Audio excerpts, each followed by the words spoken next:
I'm Majo John Madden, and roosters have they've begun in earnest. It seems like about 4:45 in the morning they do that.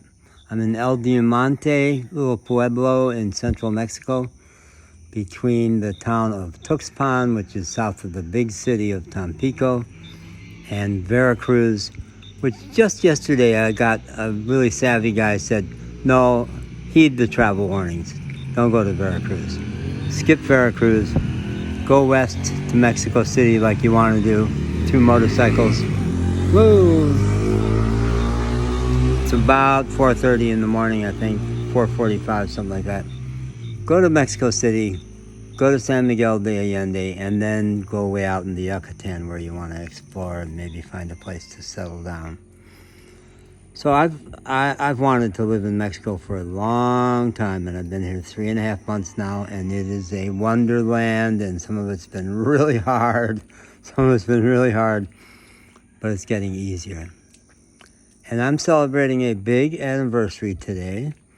On June 26th of 2019, I woke up. Now, what does that mean?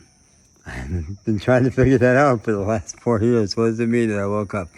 Well, it means that 30 years of fairly horrendous emotional pain, my sex abuse memories had come back and blown my life apart. I had had a pretty successful first part of my life as a psychologist and a management consultant. My early 40s, this perfect storm came together and blew me out. And then the psychiatrists got their hands on me and gave me a wrongful diagnosis of bipolar disorder and slapped me on psychiatric meds, which I dutifully took for 30 years because they kept saying, you don't want to commit suicide, right? I mean, you obviously do want to commit suicide, but you're trying desperately not to. Take the meds or you will commit suicide, and then you'll totally be a fuck. That's basically what they said. So on that day, it was a Monday morning, I woke up and all that fell away and I got happy, and I've been happy ever since. I can't explain it. I feel like I've been shot out of a slingshot and I'm off to quite a wonderful life, which has me now living out my dream of being in Mexico.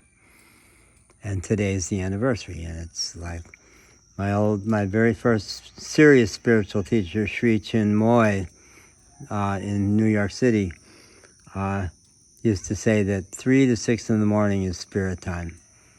Try to spend as much time as you can awake during that time, because the world hasn't woken up yet, and the veil between material and spiritual is thin, and you can. So I do that a lot. That time is special to me, and this time is special to me. This place is special to me. I've been broken down here for 8 days, and the Aureli family. It's the Restaurante Aureli. Aureli is the Danya, the matriarch of the clan, and what an extended family, and they've embraced me, and I feel so happy and safe here. And their open-air restaurant, where it's open all the time. They don't even have a door to close. And I'm welcome to come in here and use the Wi-Fi anytime I want. And they've been fabulous. So it's more support and more sense of connection than I have had for 3 years of nonstop travel. 3 years of nonstop travel.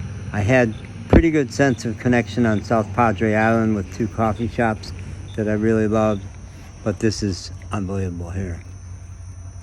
And my car's not going to be on the road for almost another 2 weeks, so I get to have more of this. So what do I want to say on my anniversary? Thank you. Thank you, life. Thank you. There's the truck going down the road. It's a busy carretera here. It's one of the main roads north and south in Mexico, aside from the big superhighway.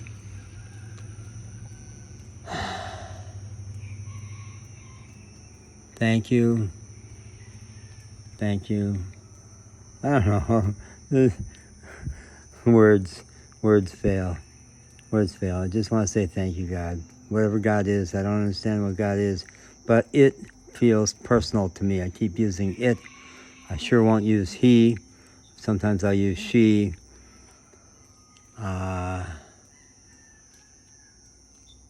Ramana Maharshi is the teacher who is influencing me most in the last 20 years. And he used to say that the only question worth asking is, who are you? Who are you?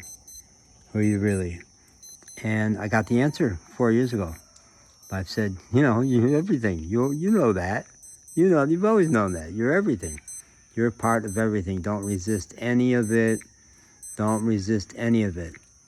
Don't resist your lower self or your higher self. Have it all. Have it all. Don't resist any part of life. Embrace it all. Love everything. And sometimes love means to be tough, and that's been an amazing journey for me, is to learn how to not be a nice guy when what's called for in this situation is to not be a nice guy. That's staggering. Just go, well, who am I then? Well, I'm not, the personality is not who I am. I'm the roosters and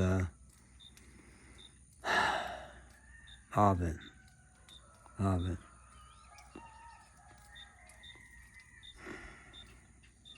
Thank you, God. Thank you. Any friends, anybody who sees this who has ever helped me, thank you. And whether you don't see this, thank you anyway. Interesting. It's always a good sign when I'm speechless. That's a very good sign. I always say, when this writer, this guy who thrives on words, can't find words, that's a good sign. It means I'm being touched. I can't believe my life. How lucky I am. How lucky I am. Yeah, no regrets. All right.